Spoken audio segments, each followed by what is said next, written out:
Another day, another basketball stories na naman ang pagkukwentuhan natin. At ngayon nga ay pag-uusapan natin ang balitang paggawa na ng Boston Celtics ng blockbuster trade at ang balitang gugulatin nga na po ng Lakers ang buong NBA.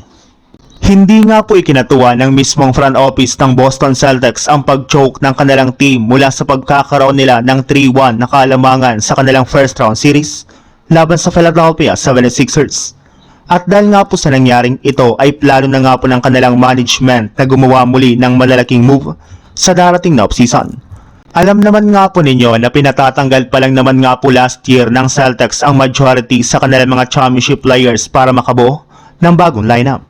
At dahil nga po hindi rin naman ito naging epektibo sa kanilang kampanya ngayong season, ay wala na nga pong ibang choice ngayon ang Celtics kundi gumawa na naman ng ilang mga bagong move na magpapalakas muli sa kanilang kupunan.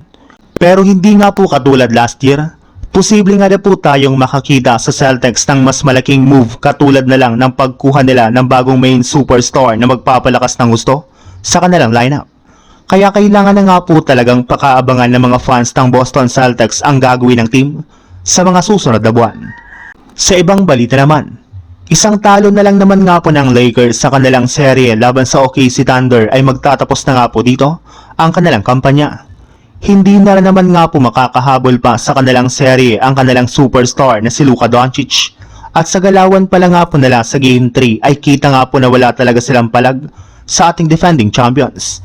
Kaya kahit man nga po meron pang natitirang isang game ang Lakers ay gumagawa na nga po ng mga bagong plano ang kanilang front office sa darating na offseason. At isa nga po sa mga player na posibleng tanggalin ng Lakers ay ang kanilang center na si DeAndre Ayton na sobrang lamya ng ipinakitang performance kontra sa OKC Thunder. Napakarami rin naman nga pong mga magagaling na big man na magiging available ngayong season sa trade at sa free agency market na pwede nga po nilang kunin bilang kapalit nito sa kanilang frontcourt. Maaari na lang naman nga na pong gamitin ng Lakers si Ayton para makuha nila ang matagal na nga po nilang target na si Nick Claxton mula sa Brooklyn Nets.